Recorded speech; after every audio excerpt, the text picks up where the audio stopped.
What's going on, my people? Welcome back to Israel's Movie Reviews. And today we're going to be discussing Antman, back from 2015. This movie was awesome. As soon as I heard that it was an actual production, man, I was pretty, I'm not going to say excited, but I was pretty intrigued because we never, ever got a live action Antman before, let alone he wasn't really a major hero in the comics. He was a very minor character, even though he was part of the Avengers, and obviously he goes on to be something very, very special in the comics, along with spawning other heroes alongside of him, such as the Wasp and his daughter, who becomes a superhero as well. And I'm gonna start off by saying, even though this might be a minor Marvel movie to some, this was actually really good overall. Having enjoyed a majority of these Marvel MCU movies, I'm not gonna lie, some output more than others, and some, sad to say, like the Thor movies, some of them, come in below, more so than most, without having to worship all of them. But the MCU has done a great job, and this one was just another stellar effort. Ant-Man is just a standstill film, that leads up to unexpected events in the future. And there was still a good amount that I liked about it. And Ant-Man manages to be a better film than I expected. The character is not exactly a household name, like I mentioned before, and is always tossed aside in favor of other superheroes like Spider-Man that have a longer longevity in the comic book world and perhaps having more compelling origin stories. And hence why they are adopted more, right? That's why we've seen a ton of Spider-Man films compared to the first one in 2015 out of all these years. And this movie was very funny, even though while the humor mostly, to me, it worked wonders, but there are a few instances where it's not as funny and not well placed, in my opinion, like in some emotional scenes throughout the movie that are actually quite poignant to the story, and then interrupted by a joke that is kind of forced and unfunny, but also not belonging to that particular scene. The family scenes are, to me, like a mixed bag.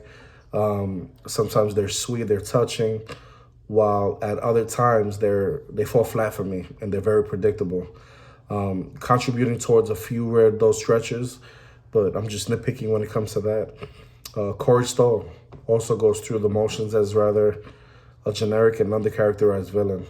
In the MCU, the villains are the lowest point. That's the only problem when it comes to the MCU universe. If they would have got the villains right in their movies, man, this would have been, mind you, the MCU's up here.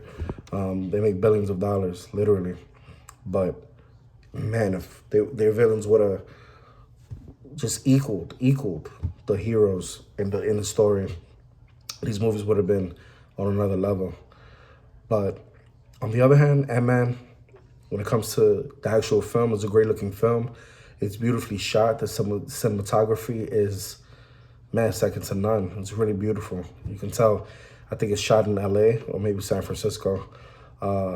And you see the very atmospheric and very slick and special effect designs that they have throughout the film. Mostly the rapid size changing, and with the ants, I think that's very clever. Of the usual high quality that Marvel has as the standard. Kudos to them. They do such a lovely job with their green screen and special effects department. The music avoids being overbearing, which I thought was cool.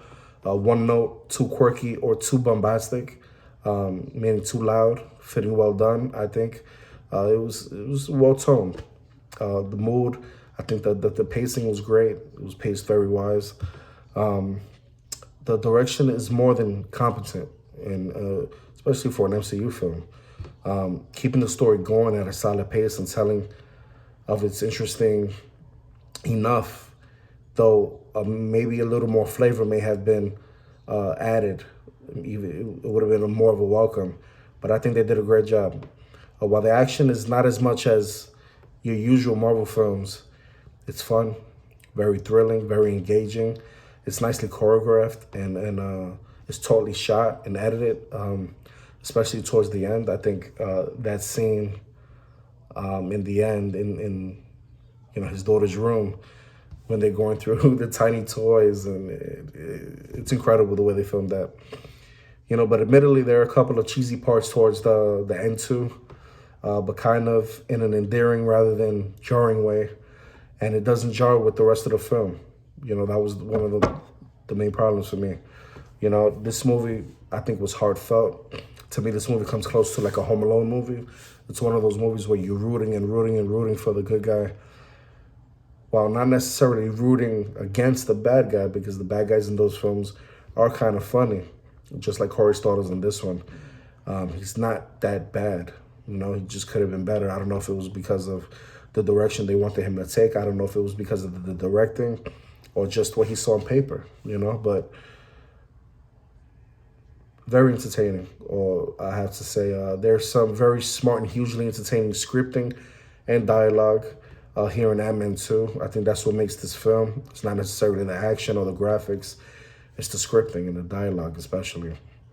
While it doesn't work completely seamlessly throughout the film, I think Antman is I think it's one of Marvel's generally consistently funniest films, and the film doesn't take itself too seriously or too much of a joke either. Instead, not being afraid to embrace the silliness and the humor while ensuring still that the subject matter is treated with respect, right? Because at the same time, you want some kind of realism, even though it's an MCU film, it's fiction, it's fantasy, but they give you this element of realism that you take with you. You're like, oh, shit, can this really happen?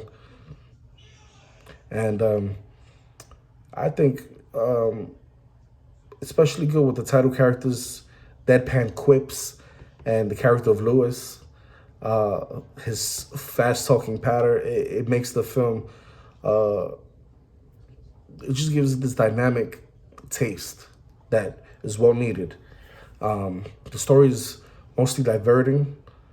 It's narratively, there's a narrative in this film. It's simpler than most Marvel outings and takes less risks here than taking most of these Marvel films. But it's always wholeheartedly genuine. You can tell, everything makes sense for the most part. There's no moments of dullness. And also what I liked is that they don't try to insert too many characters, just like a lot of the other movies. But this movie stands still because of that. They introduced a few characters that are actually major to the plot, major to the future, and they leave it just as that. While not complex as such, the characters are mostly engaging or not too one-dimensional. Only the villain, like I was mentioning before, could have been more done with him. But like I said, maybe it was the writing, maybe it was him, maybe it was the direction they wanted to take. Don't know. Paul Rudd was a perfect casting in my opinion. He's very strong, hugely entertaining lead. I love Paul Rudd. Paul Rudd, depending on how you want to pronounce his character, his name in real life, but I think the man is amazing. While Michael Peña is hilarious in everything he does, in this role especially, he could have been really annoying, but he plays this character to a T, and I think his comedic genius is on point. We have the seasoned support of Michael Douglas. His addition in this movie is hugely overdue, man. He's definitely brings a different dimension to the film. And you even have Evangeline Lilly, gives the film so much needed heart. She's basically very consistent in the film. She's needed in this film. I'm happy that they introduced her early.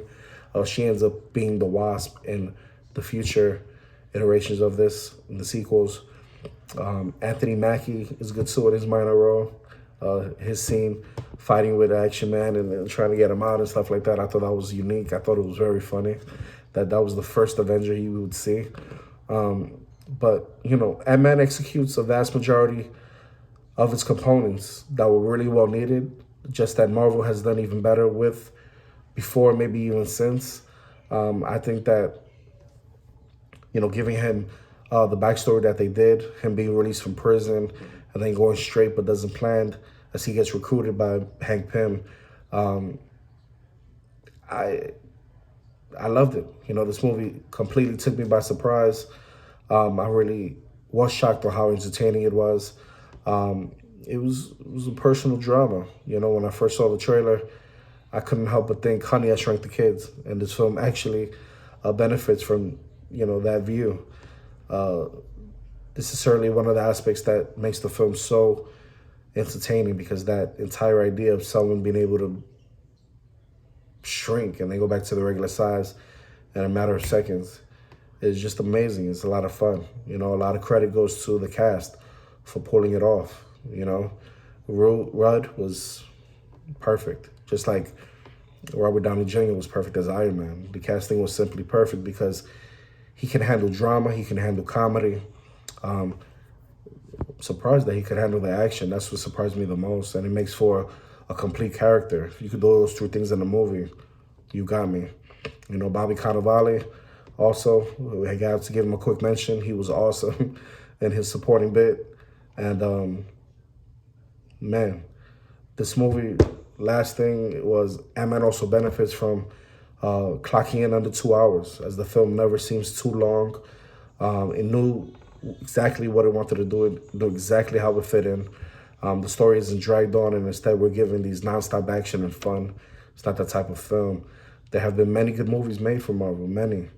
And this is definitely, certainly one of them. Even though, it doesn't get the respect that it really deserves. It was a low-budget film in Marvel standards. It made under 200 million, but it was a great film, you know? I just wish that Yellowjacket was way better on screen as the villain. But this movie was awesome. I give it an 8.5 out of 10 easily, just off of Paul Rudd's performance. And go check this out. It was a great, great movie. And if you're a Marvel fan, this is definitely a movie you have to see, because it does tie in to our future movies going ahead. So if you liked this review, hit that like button, hit that notification bell. And if you want more content from me, all you gotta do is subscribe, man. Till the next one. Peace.